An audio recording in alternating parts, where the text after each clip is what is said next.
Hey guys, Noah here, back in another video, and today I'm going to be reviewing Miniflick Studios' Spider-Man coming of age stop-motion films. Not stop-motion films. Great start to the review.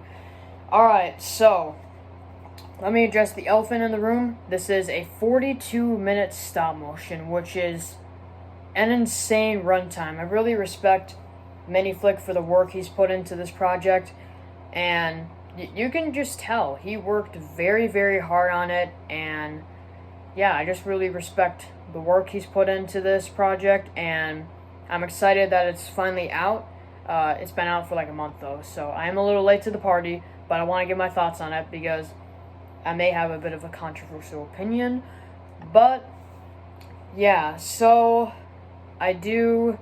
Alright, so in these reviews, don't take the criticism as hate, because I don't hate really any animators or anything, well, unless they're bad people, obviously, but I'm not gonna really, like, hate on them and stuff.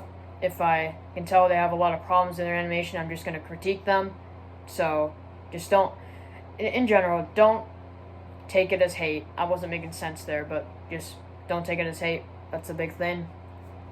And yeah, I have a lot of problems with this stop motion, so I want to get into those.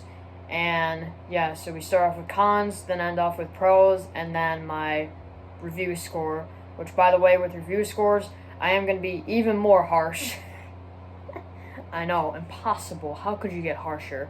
But all that jazz gave me an idea to like get scores or whatever from like 10 categories, which I'm not going to do in this. I'm just going to do pros and cons because I like doing that.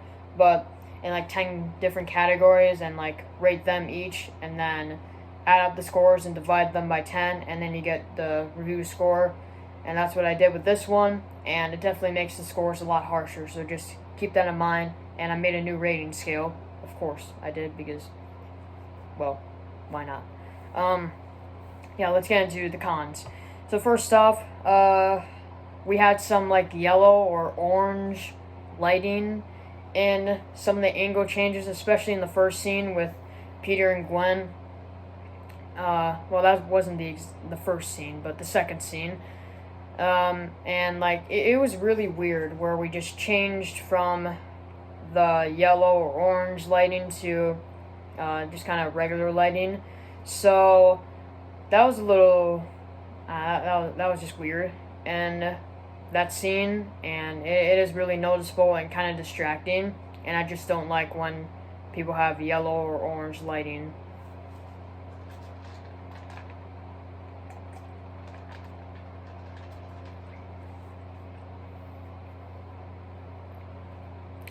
So the next con is the sets weren't good. They just seem really, really basic, and not much, I don't want to say not much effort was put into them, because there still was kind of some, but there should have been more effort put into them. First off, we had some like video game boxes, or like some movie or whatever, and I don't know, it's just a little distracting when we see like a video game box in a set or something like that. I just don't like it when people don't have, like, when people have things like that are pretty distracting. And like boxes that are like food boxes or something, that's distracting to people's animations too. I don't think we had that in here though. Maybe we did, I don't know. But I don't remember every single scene because it's 42 minutes. But yeah. Also, there is some sets with just plain cardboard, and I don't like that when there's just plain cardboard. Cardboard, it's good to use for sets. It is really good to use for sets, as if you can't really buy like the highest quality materials and stuff, you know, cardboard's a good thing to use. But you got to make sure that you like paint the cardboard, or you like tape or glue construction paper to the cardboard so that it's customized. And then you got to add some props to the set, so it's not just like plain colors, you know. Like my sets have really been just really like basic and stuff, and I gotta work on getting more props in there so it is more, I guess, interesting. So, yeah, just work on that, work on sets, and yeah. So, the next thing is the plot. I didn't like the plot that much. So, first off, there's not really that many original ideas. It's weird. We have most of the stuff is taken from Homecoming, which I'm not a big fan of taking things from the movies, but I still think it's okay to take a few things and take inspiration from the movies. You know, yeah, it is. It's fine to take a few things, but don't base an entire plot off it, because then it becomes pretty predictable. Because, like, I don't know, you just basically know what's gonna happen when a scene starts, and it's exactly like a scene from the movie. You're like, oh, here's what's gonna happen. Like, for example, when Spider-Man, like, uses the spider sense to, like, destroy the illusion technology from Mysterio. Right when that started, I was like, oh yeah, there we go. It's gonna happen. He's gonna destroy all the illusion tech.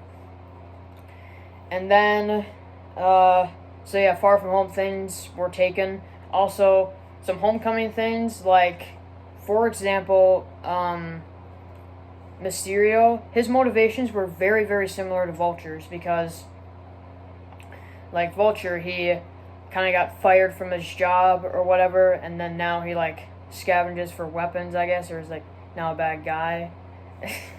But the whole basis for his motivations are really similar to Mysterio's in this film, because Mysterio, he gets fired from his job, all of his work, and now he resorts to crime and getting money, and that's what he does. And it's good motivations, but it is very, very similar to Vulture's and Homecoming. And then also, with the Homecoming similarities, we had the scene where Peter is under the rubble and then he gets up out of it. And I don't think that was, like, a bad scene or anything, but, like, I don't know, just like I said, it's predictable, where you know he's gonna lift the rubble. The whole, like, in the scene in Homecoming, did you really, really know that he was actually gonna get out of there? I mean, I guess you could predict that, but, like, you knew exactly what he was gonna do to get out of there, and there's no tension, because you know what's gonna happen, because it's the exact same thing as the film.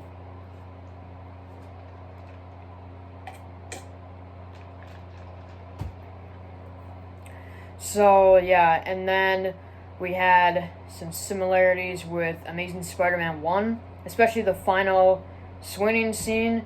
It was basically the exact same as the final swinging scene in Amazing Spider-Man 1, where we had the same theme, and then just, like, the same kind of web swinging.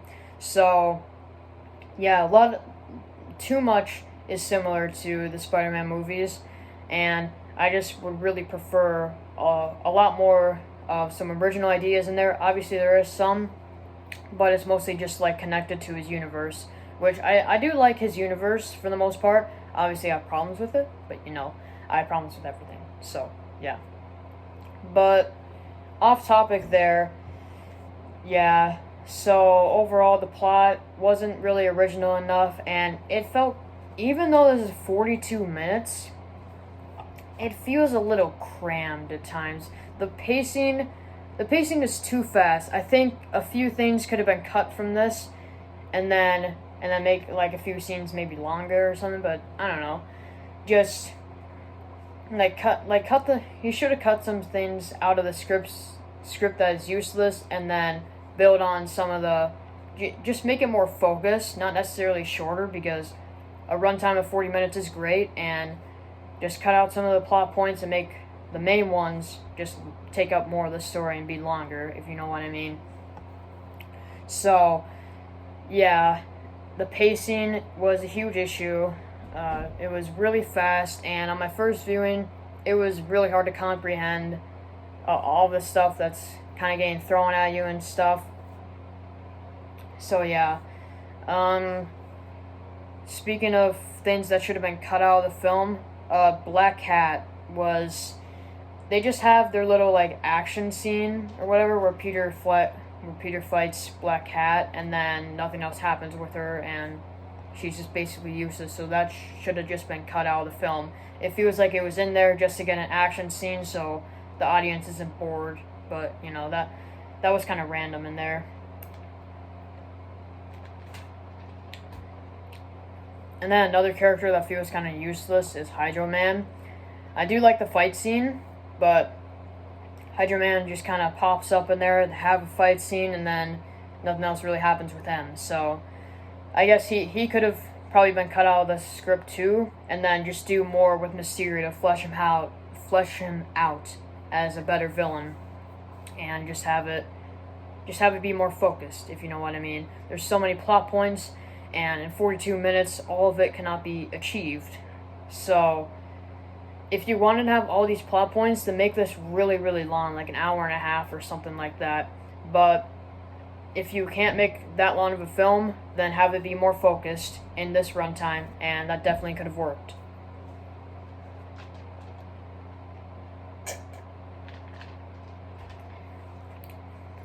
So yeah, I've been ranting about the story a lot, probably will still too, in my notes. So the Gwen voice actor was... I didn't really like the voice actor for Gwen that much. Her audio quality wasn't the best either at times, and I don't know, I just didn't really like the Gwen voice actor that much. That's just personal preference, but that's still a complaint I have, and yeah. I don't like that Gwen found out that Peter's identity as Spider-Man. I just really think, well, I worded that last one wrong.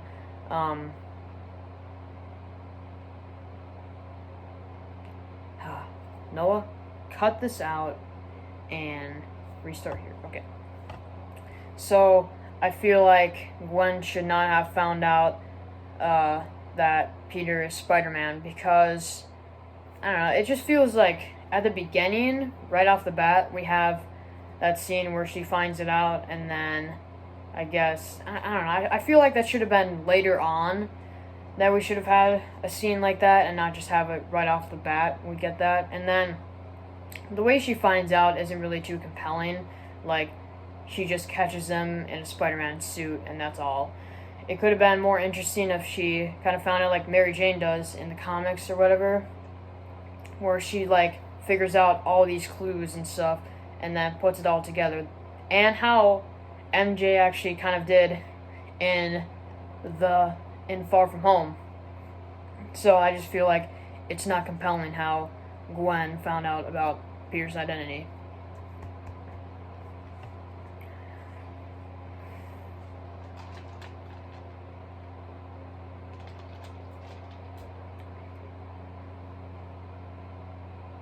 Mysterio's voice was really hard to understand. I did not like the voice changer for him. I think when he's out of the suit, the voice actor is great. I think Miniflick did the voice for that, and he was pretty good. But for the voice changer when he's in the suit, it was really, really hard to understand, and I did not like that. I don't like when people have voice changers like that are really hard to understand. It's good to have voice changers, but make sure that you can understand them, because when you can't, it's just really distracting, and like you can't even understand what they're saying, and it's probably really important what Mysterio is saying in the illusions and stuff, and I can barely understand them.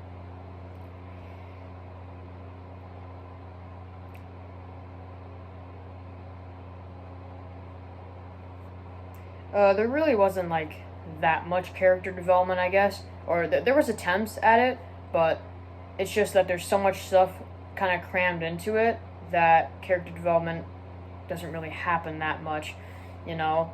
I mean, Peter, looking back on it, he doesn't really have like too much of an arc, I guess, or at least it wasn't really made clear. So, yeah, I don't think the characters were really like that strong in this. And then Daredevil kind of acts like a mentor, like a Tony Stark figure right now to Peter, I guess, which, I don't know, like, I don't know how I feel about that, but, you know, it's cool, whatever. But yeah, the characters don't really do too much in this, and they don't get that much development and stuff. So yeah, I just think they were a little weak. I think Mysterio's villain, if he had more time to develop Mysterio and really flesh out his motivations more, because really the only scene of his motivations being kind of fleshed out more was really like the first scene, and then he kind of has this big monologue that's really similar to Far From Home. So if we just had more time to flesh out Mysterio and get his personality and stuff before he has a bunch of his confrontations with Spider-Man. So yeah, characters were kind of weak in this. The angle changes in the dialogue scenes were not good. I think there just should have been, I don't know, it's weird to explain because it just feels so abrupt and weird in the middle of talking. I say weird too much in these reviews, I'm sorry, but, I guess I gotta find other words. Awkward, that's the next one. So, yeah, just the angle changes during dialogue scenes were weird when a person is in the middle of the line and then the angle changes. I just think that was, I don't know, I didn't like that.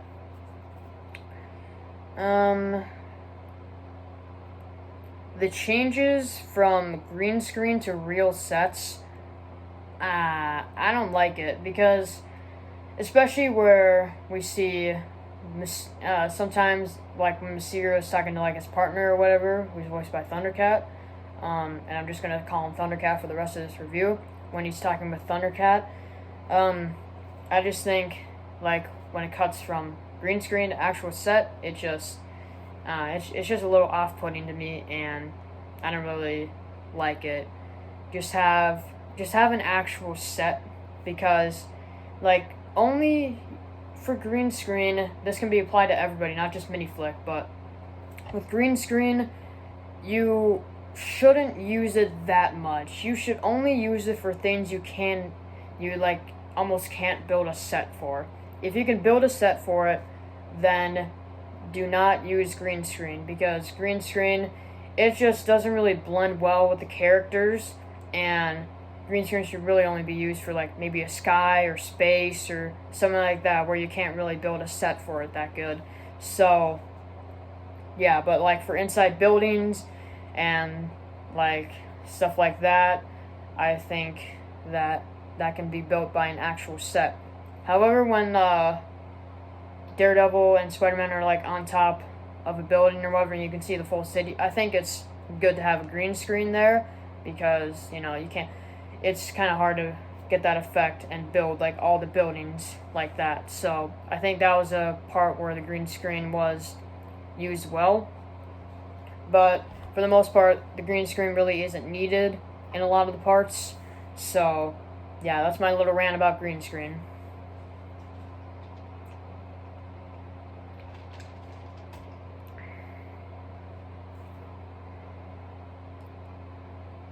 The fight choreography was not the best. The Hydra Man fight was good. I enjoyed that, and some of the fight choreography was pretty creative there. But for the rest of it, the action just kind of felt a little weak. Choreography wasn't good, and I don't know, I just didn't really enjoy the action that much in this, and that's all I gotta say about that, because I'm not a fight choreography expert or anything. I'm not really the best at it. I guess Gamer Lajai could, or Gamer Lajai, as it's properly pronounced. He is the kind of fight choreography guy in the smaller Star Wars community.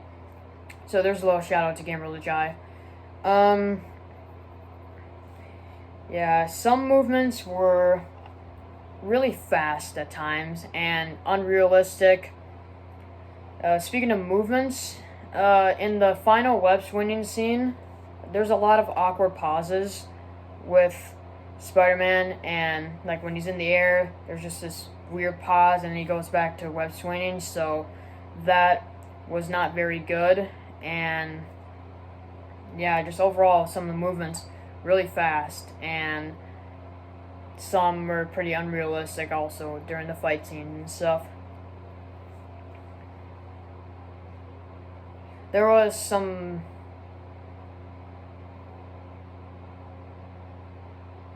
Oh, I didn't really like the music choice in some of the scenes with Peter and Gwen. Mainly the scene where they meet in the city. I just think it was a little cringy or whatever. I just didn't like it. So, yeah.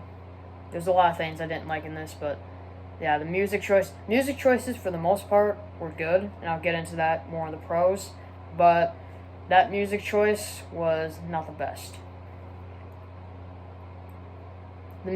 Speaking of music, the music was too loud, so we couldn't really hear the voices that well, especially Mysterio when he's got the bad voice changer where you can't understand him, and then coupled with loud music, it's where that is really, really bad. So, yeah, really turn down the music there and have the voices turned up a little bit. I still could hear the voices well for the most part, but when the music is there and too loud, I just don't really like it. Oh, I did not like that he had audio from Uncle Ben from Amazing Spider-Man 1, his speech at the end of that movie. It is like literally the same exact audio from the film, and it was put in here, and the ending is exactly like Amazing Spider-Man, which that goes back to not having enough original ideas. So, yeah.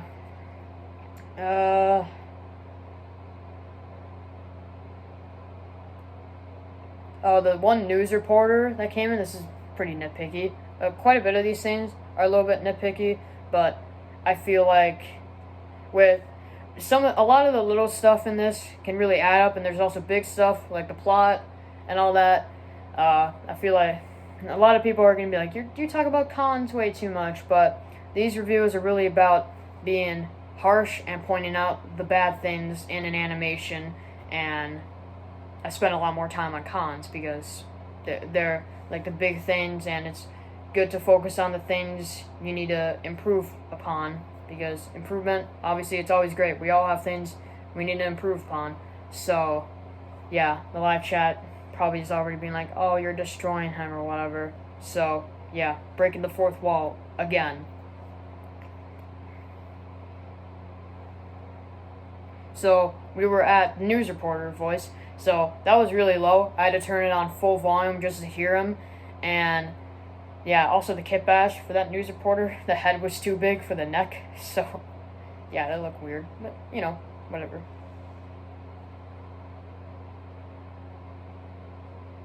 Oh, some of the dialogue wasn't really the best.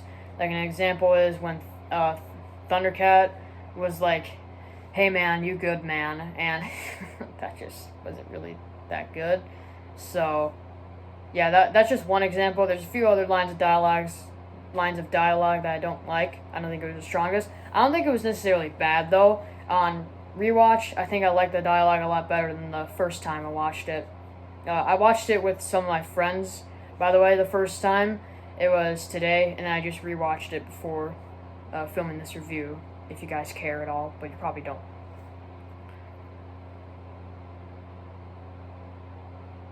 Oh, the crying in the Gwen and Peter scene in the beginning, when that was John or whatever, I think that was just, I don't know, it was just a little cringe. When people put, like, kind of crying or whatever into stop motion on figures, it just doesn't really look the best, and never really looks good. So I didn't like the crying in that scene. I know it makes sense, but the actual effect is not the best.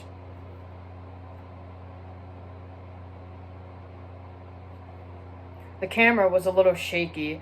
It feels like when a frame is supposed to be paused, he actually did not pause it and just took like a bunch of frames for when they're talking. So he just like spammed the take a frame button or whatever, and it does seem pretty shaky in some areas, and I don't really like that. You gotta pause it sometimes.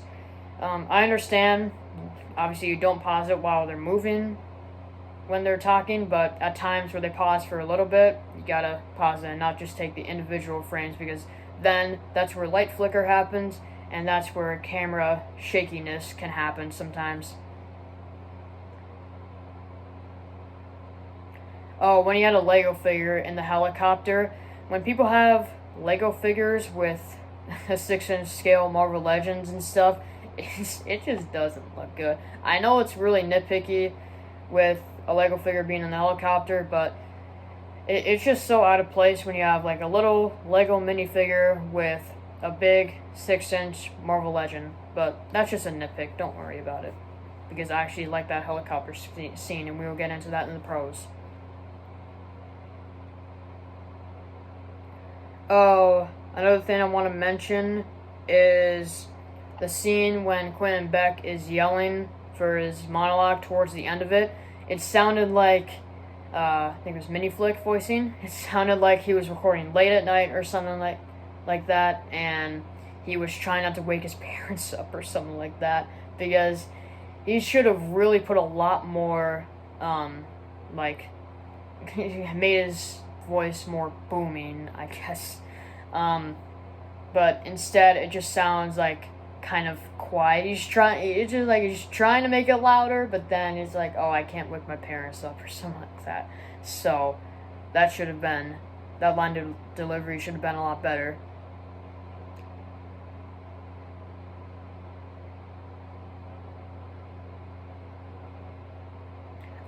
Speaking of the helicopter scene again, the clapping was like really fast. It was like, or some, it just looked awkward, and I didn't like it. Really nitpicky, I know, but in the cons, I really just say everything that I didn't like, and yeah. So that's it for the cons. Finally done. I know, the suffering is over.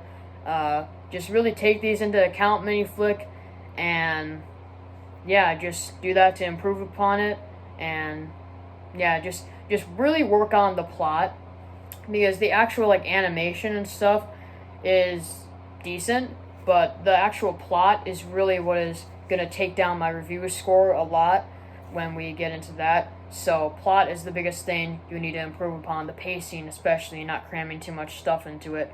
So yeah, the biggest thing is the plot that I want you to focus on, and then sets, and those are kind of like the two main things that I think you should focus on, because obviously not everyone's going to become like swag wave level or whatever automatically, but just improve upon like some of the biggest things first for some of your next films in the universe. So yeah, I do like your Marvel universe though. I just think this film was a little weaker.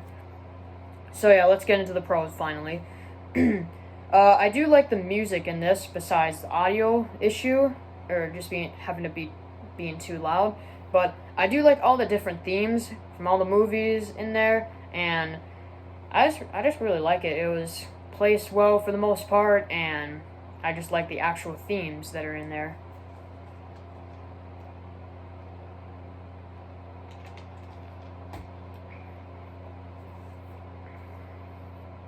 So yeah, music choices were good.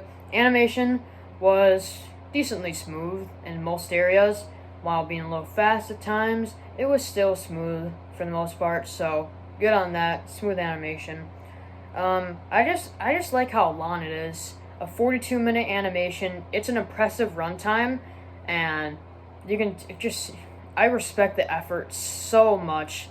I can't imagine how much work it takes for 42-minute animation. I know I really dismantled it, but I just really respect it, and yeah, so good on that. I like how the deaths in Avengers Disassembled, they're not just like forgotten about or have like no impact on like the rest of the series. No, that it's a really big thing, especially for Spider-Man, because Iron Man, Captain America dying, like those are some of the main people in the Avengers team, those are like the leaders, and they're gone now. So I like how that's in the illusions, even though it's similar to Far From Home. I still kind of like it there. You see, things like that is okay, I guess, to take from Far From Home, not like super major plot points and stuff, kind of little things like that is okay to take from it. The Hydro Man fight was easily the best fight.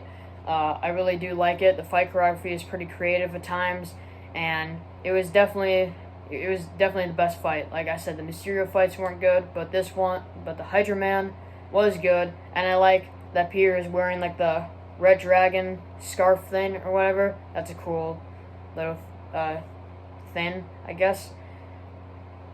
So yeah, that was pretty exciting and good. I like the illusion scenes and some of the effects in it and stuff, and they are obviously similar to Far From Home, but I still enjoyed those illusion scenes. They were cool and they were okay. So yeah, and some of the effects in them were pretty good. Characters move and he animates like emotion while they're talking, because a lot of people, they just take one frame and then they pause it the whole time and that's it. But he has the characters emote a lot while talking, which is good. I really like that and really respect when people do that. I like the cotton webs he has in here. The kind of I really like when people have some practical effects in stop motion, because like you can't really have like the most top tier special effects, and usually special effects in stop motion with like the figures, they usually don't blend very well. It's kind of like the same thing with the green screen, but I gotta shut up about green screen, how much I don't like it. But yeah, when practical effects can be in stop motion, I really like when that is there, and it just blends so much better. So I like his little cotton webs he has at times. His drawn webs were also pretty good, but I just really respect when people have practical effects. The voice acting was good besides the Mysterio voice changer and Gwen, but every other voice actor I liked. It was just acted well, and that's all. See, this is why pros I talk about less, because I really go more in depth for cons, because I have to give ways to improve or whatever. And pros, I just say, like I just said, voice acting's good. So that's why I talk about cons more. The effects are pretty good. Some of the drawn ones are good, and then a few special effects are good, like some of the ones in the Mysterio illusion scenes. So I do like the effects for the most part, and the practical ones, like I said. So yeah, I like some of the kit bashes he has here too. There's not really like too many, if I believe so, but there are still ones that are in there, and they're good ones besides the news reporter, but that was just like one 10-second scene. So yeah, and then we have the helicopter scene. I know I gave some nitpicks in there, but I still do like that scene, because I really like when, like in movies, in some Marvel movies and just superhero movies in general, we don't really have too much of scenes where the heroes like really like actually save people like that. Sometimes, at least, there are still obviously superhero movies that do have that, but I just really like when we have a scene of the hero saving people, and we have that here with Spider-Man showing how heroic he is and stops the helicopter from crashing, and that was nice. And just really felt like Spider-Man. Miniflick obviously understands the character of Spider-Man, because he's a huge Spider-Man fan, and you can tell in this animation. I think Mysterio is actually a decent villain, despite my problems with him and stuff, with him being similar to Vulture. I still think he is a decent villain, and yeah, just, pretty good villain. I just wish there wasn't like Black Cat and Hydro Man in there, and it could have just been focused on him, but, whatever.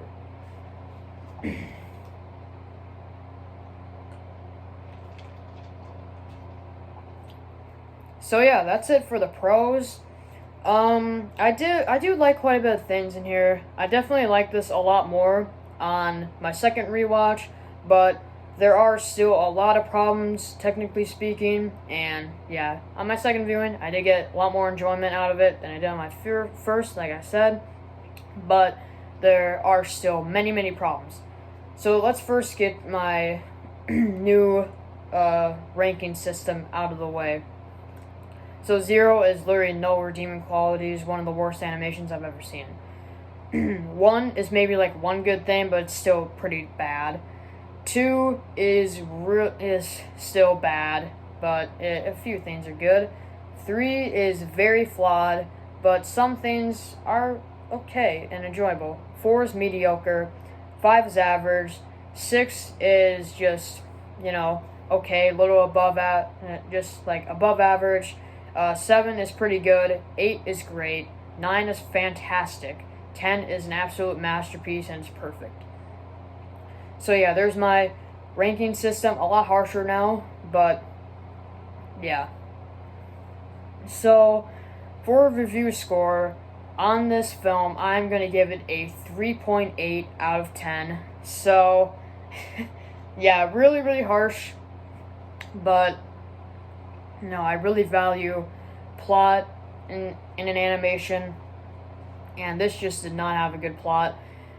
But is it the worst film ever made? No, and it is a pretty big achievement to have such a line animation, like I said before. But there are a lot of problems with it, and I hope Miniflick learns from these problems going forward and gets better.